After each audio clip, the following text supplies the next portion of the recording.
কোরআনের ভিতরে যে বিচার ব্যবস্থার কথা বলা আছে এটা এত বড় যে মানবিক, শুনলে বুঝতে পারবেন।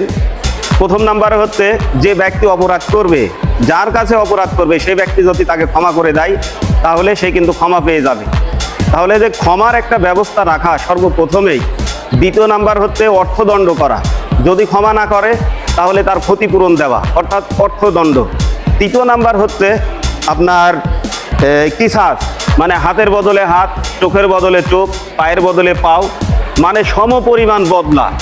এই যে এত সুন্দর একটা বিচার ব্যবস্থা, এই বিচার ব্যবস্থাকে অনেকেই বলে থাকেন যারা ধর্ম বিদ্বেষী, ইসলাম বিদ্বেষী, ওনারা বলে থাকেন যে ইসলামে মানবাধিকার, মানবতার বিচার ব্যবস্থা বলতে গেলে নেই।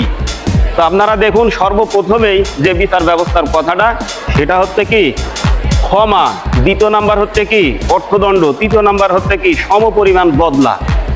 আর এই বিচার ব্যবস্থা যারা মানবে, আজ থেকে 1400 বছর আগে যারা মেনেছিল, তাদের কিন্তু এই বিচার প্রক্রিয়ায় বাংলার আট আনার খরচও হয় নাই, কারো কোনো টাকা পয়সা খরচ হয় না এই বিচার করতে গিয়ে। কিন্তু এখন দেখুন, এক ডিসিম জায়গার জন্যে আপনি তো মারা যাবেন, আপনার লাঠিপুতি সহ আপনার মুরব্বী হয়ে যাবে এক ডিসিম জায়গার জন্য যদি মামলা করে থাকে। তো এই যে বিচার ব্যবস্থা, এই ধাপ্পাবাজের ব্যবস্থা, এগুলোকে বর্জন করতে হবে।